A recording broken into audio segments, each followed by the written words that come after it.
Right, ಇವತ್ತಿನ ರಾಜಕೀಯ ರಗಳೆಯಲ್ಲಿ ಗೃಹ ಸಚಿವರಾದ ಡಾಕ್ಟರ್ ಜಿ ಪರಮೇಶ್ವರ್ ಅವರ ಒಂದು ಹೇಳಿಕೆ, ಕುಮಾರಸ್ವಾಮಿ ಅವರ JDS ಪಕ್ಷ ಹಾಗೆ ರಾಜ್ಯದಲ್ಲಿ ಬಿಜೆಪಿ ಘಟಕ ಮೈತ್ರಿಯಾಗಿ ಹತ್ರ ವರ್ಷ ಆಗ್ತಾ ಬರ್ತಾ ಇದೆ.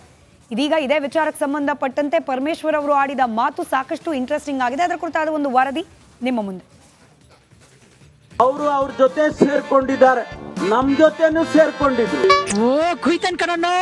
ಭಾರತೀಯ ಜನತಾ ಪಾರ್ಟಿಗೆ ಬಹಳ ಶೀಘ್ರವಾಗಿ ಗೊತ್ತಾಗ್ತದೆ ಅವ್ರು ಏನು ಅಂತ ಹೇಳಿ.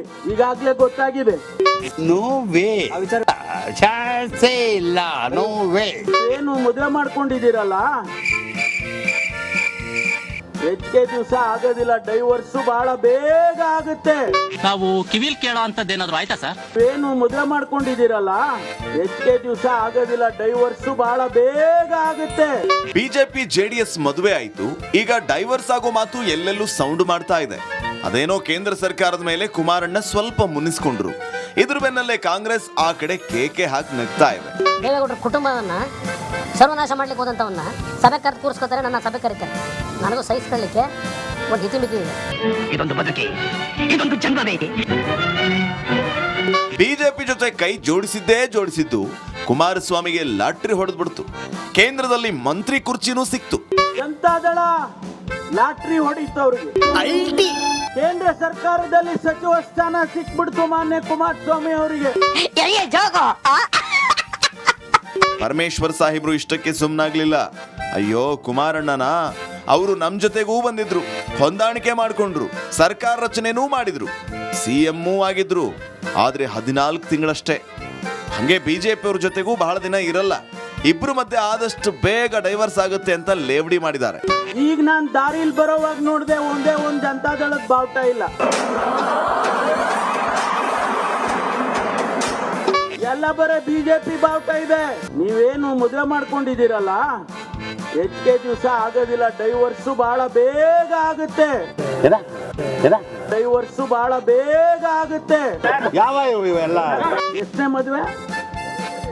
ಕೂಡ್ಕೆ ಮದುವೆ, ಅದೇನಪ್ಪ ನಂಗೆ ಗೊತ್ತಿಲ್ಲ. ಇನ್ನು ಮೂಡಾ ಬಗ್ಗೆನೂ ಪರಮೇಶ್ವರ್ ತಮ್ಮದೇ ಸ್ಟೈಲ್ ಅಲ್ಲಿ ಲೇವಡಿ ಮಾಡಿದ್ರು. ಅದ್ಯಾವುದೋ ಭೂ ಕೈಲಾಸ ಕಾಲದ ಸ್ಕ್ಯಾಮ್ ಹಿಡ್ಕೊಂಡು ಬಂದಿದ್ದಾರೆ ಅಂತ ಕಿಂಡಲ್ ಮಾಡಿದ್ರು. ಈ ಭೂ ಕೈಲಾಸದ್ದು ಹಳೆ ಪಿಕ್ಚರ್ ಹೊಸ ಪ್ರಿಂಟ್ ಅಂತೇಳಿ ನಮ್ಮ ಇಬ್ರಾಹಿಂ ಹೇಳ್ತಾ ಇರ್ತಾರೆ ಯಾವಾಗ್ಲೂ. ಆ ಹಳೆ ಪ್ರಿಂಟ್ ತಗೊಂಡ್ ಬಂದವ್ರೆ. ಹಿಂಗೆ ದೋಸ್ತಿಗಳ ಮದುವೆಗೆ ಪರಮೇಶ್ವರ್ ಈ ರೀತಿ ಹೆಸರಿಟ್ಟಾಗಿದೆ. ಇದನ್ನ ನಿಜ ಮಾಡೋದು, ಸುಳ್ಳು ಮಾಡೋದು ಮೈತ್ರಿ ನಾಯಕರಿಗೆ ಬಿಟ್ಟದ್ದು. Bureau report, republic Kannada. ಹೇಳಿ, ಕೆಲವೊಂದು ಅಲಿಗೇಷನ್ಸ್ ರಾಜ್ಯಪಾಲರ ಕಚೇರಿ ಮೇಲೆ ಬರ್ತಾ ಇರ್ತಕ್ಕಂಥದ್ದು. ಅದರಲ್ಲಿ ಪ್ರಮುಖವಾಗಿ ಇಲ್ಲ ಯಾವುದೇ ಒಂದು ಮೆಟೀರಿಯಲ್ ಎವಿಡೆನ್ಸ್ ಇಲ್ಲದೆ ಇದ್ರೂ ಸಹ ಒಂದು ಶೋಕಾಸ್ ನೋಟಿಸನ್ನು ಮೊದಲ ಭಾಗವಾಗಿ ರಾಜ್ಯಪಾಲರು ಕೊಟ್ಟಿದ್ದಾರೆ. ಎರಡನೇದಾಗಿ ಪ್ರಾಸಿಕ್ಯೂಷನ್ಗೆ ಅನುಮತಿ ಕೊಡೋ ಮಾಹಿತಿಯೂ ಇದೆ ಅಂತೇಳಿ ಹೇಳ್ತಾ ಇರ್ತಕ್ಕಂಥದ್ದು. ಒಂದು ವೇಳೆ ಯಾವುದೇ ಒಂದು ಮೆಟೀರಿಯಲ್ ಎವಿಡೆನ್ಸ್ ಇಲ್ಲದೆ ಒಂದು ವೇಳೆ ರಾಜ್ಯಪಾಲರು ಅನುಮತಿಯನ್ನು ಪ್ರಾಸಿಕ್ಯೂಷನ್ಗೆ ಕೊಟ್ಟಿದ್ದೆ ಆದರೆ ಇದನ್ನು ಯಾವ ರೀತಿ CM ಚೀಫ್ ಮಿನಿಸ್ಟರ್ ಎದುರಿಸಬೇಕಾಗುತ್ತೆ? ಕಾನೂನು ಹೈಕೋರ್ಟ್ಗೆ ಹೋದರೆ ಅಥವಾ ಸುಪ್ರೀಂ ಕೋರ್ಟ್ಗೆ ಹೋದರೆ ಇದನ್ನು ರಾಜ್ಯಪಾಲರ ಒಂದು ಪ್ರಾಸಿಕ್ಯೂಷನ್ ಅನುಮತಿಯನ್ನು ತಡೆ ಹಿಡಿಯೋದಕ್ಕೆ ಅವಕಾಶ ಇದೆಯಾ ಅಂತ? ಅಲ್ಲ, ಯಾವುದೇ ಡಿಸಿಷನ್ ಯಾವ ಅಥಾರಿಟಿದ್ದೇ ಆಗಲಿ ಅದನ್ನು ಸಾಮಾನ್ಯವಾಗಿ ಚಾಲೆಂಜ್ ಮಾಡ್ಬೋದು.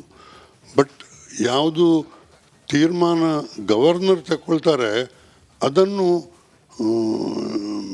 ಕೂಡ ಮಾಡ್ಬೋದು. ಬಟ್ ಕಾನೂನು ಪ್ರಕಾರ ಗವರ್ನರ್ ಮತ್ತು ಪ್ರೆಸಿಡೆಂಟ್ ಅವರನ್ನು ಪಾರ್ಟಿ ಮಾಡಲಿಕ್ಕೆ ಆಗೋದಿಲ್ಲ. ದೇರ್ಫೋರ್ ನನ್ನ ಅಭಿಪ್ರಾಯ ಪ್ರಕಾರ ಗವರ್ನರ್ ಸ್ಯಾಂಕ್ಷನ್ ಕೊಟ್ಟರೆ ಅವರನ್ನು ಪಾರ್ಟಿ ಮಾಡಿ ಅದನ್ನು ಚಾಲೆಂಜ್ ಮಾಡಲಿಕ್ಕೆ ಆಗೋದಿಲ್ಲ. ಬಟ್ ಆ ಸ್ಯಾಂಕ್ಷನ್ನ ಬೇಸಿಸ್ನಲ್ಲಿ ಫರ್ದರ್ ಪ್ರೊಸೀಡಿಂಗ್ಸ್ ಆಗುವಾಗ that can be challenged, in which you can also say the sanction given was wrong. ಈಗ ಸ್ಯಾಂಕ್ಷನ್ ಪ್ರಾಸಿಕ್ಯೂಷನ್ ಕೊಟ್ಟ ಕೂಡಲೇ ಕೋರ್ಟು ಸ್ಟ್ರೈಟ್ ಅವೇ ಕನ್ವಿಕ್ಟ್ ಮಾಡಲಿಕ್ಕೆ ಆಗೋದಿಲ್ಲ. There will have to be inquiry or trial. ಆ ಸ್ಟೇಜ್ನಲ್ಲಿ ಈ sanction ಕೊಟ್ಟದ್ದೇ ತಪ್ಪು ಅಂತ ಕೋರ್ಟ್ನಲ್ಲಿ ಸಾಧನೆ ಮಾಡಬಹುದು. ಚೀಫ್ ಮಿನಿಸ್ಟರ್ಗೆ ಅದು ರೈಟ್ ಉಂಟು. ಅಂದರೆ ನೇರವಾಗಿ ಇವರನ್ನು ಪಾರ್ಟಿ ಮಾಡಿದೆ ರಾಜ್ಯಪಾಲರನ್ನು, ಅದರಿಂದ ಆಗುವಂಥ ಕಂಪ್ಲೇಂಟ್ ಇರ್ಬೋದು ಅಥವಾ ಟ್ರಯಲ್ ಇರ್ಬೋದು, ಇವುಗಳನ್ನ ಚಾಲೆಂಜ್ ಮಾಡುವಾಗ ಗವರ್ನರ್ ಸ್ಯಾಂಕ್ಷನ್ ಕೊಟ್ಟದ್ದು ತಪ್ಪು, because there was no material before him to grant sanction ಅಂತ ಹೇಳ್ಬೋದು.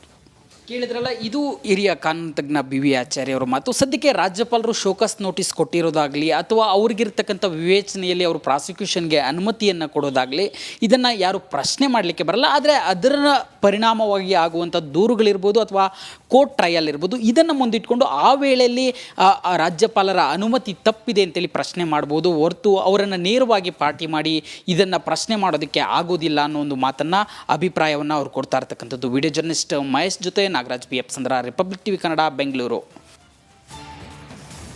ಹಾಗಾಗಿ ಮೂಡಾ ಕೇಸ್ನಲ್ಲಿ ಇದೀಗ ಓಪನ್ ಚಾಲೆಂಜ್ ಹಾಕಿದ್ದಾರೆ ಡಿಸಿಎಂ ಡಿಕೆ ಶಿವಕುಮಾರ್ ಅವರಿಗೆ. ಟಿಜೆ ಅಬ್ರಹಾಂ ಬೆಸ್ಟ್ ಲಾಯರ್ ಜೊತೆ ದಾಖಲೆ ಸಮೇತ ಚರ್ಚೆಗೆ ನಾನು ಸಿದ್ಧ, ನೀವು ಸಿದ್ಧರಿದ್ದೀರಾ, ಕಾನೂನು ಹೋರಾಟಕ್ಕೂ ಕೂಡ ನಾನು ಸಿದ್ಧ, ನೀವು ರೆಡಿನಾ ಅಂತ ಹೇಳಿ ಓಪನ್ ಚಾಲೆಂಜ್ ಹಾಕಿದ್ದಾರೆ. ಟಿಜೆ ಅಬ್ರಹಾಂ ಮಾತನಾಡಿದ್ದಾರೆ, ಕೇಳಿಸ್ಕೊಳ್ಳಿ. ಮಂತ್ರಿ ಪರಿಷತ್ ನಿನ್ನೆ ಟಿಜೆ ಅಬ್ರಹಾಂ ಕೊಟ್ಟಿದ್ದ ದೂರಿನ ಆಧಾರದ ಮೇಲೆ ಏನು ರಾಜ್ಯಪಾಲರು ಏನು ಶೋಕಾಸ್ ನೋಟಿಸ್ ಕೊಟ್ಟಿದ್ದು ಅದು ತಿರಸ್ಕಾರ ಮಾಡಬೇಕು, ಅಬ್ರಹಾಂ ಅವರಿಗೆ ಪರ್ಮಿಷನನ್ನು ಕೊಡಬಾರ್ದು ಅನ್ನೋ ಸಂಬಂಧಪಟ್ಟಂತೆ ಮಂತ್ರಿ ಪರಿಷತ್ ನಿರ್ಣಯ ಕೊಟ್ಟಿರೋದು. ಈ ಬಗ್ಗೆ ಮಾತಾಡೋಕ್ಕೆ ಅಬ್ರಹಾಂ ನಮ್ಮ ಜೊತೆ ಇದ್ದಾರೆ.